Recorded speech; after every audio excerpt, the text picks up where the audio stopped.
We used to endure the pain of threading until we tried the honey eyebrow waxing at Happy Brows here at Ayala Malls, Manila Bay. Eyebrow waxing.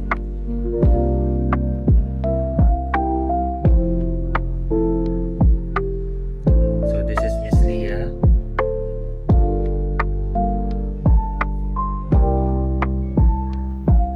Bilis, no? So 3 years ako nag-taste sa threading. May ganyan naman pala. So this is Happy Brows here at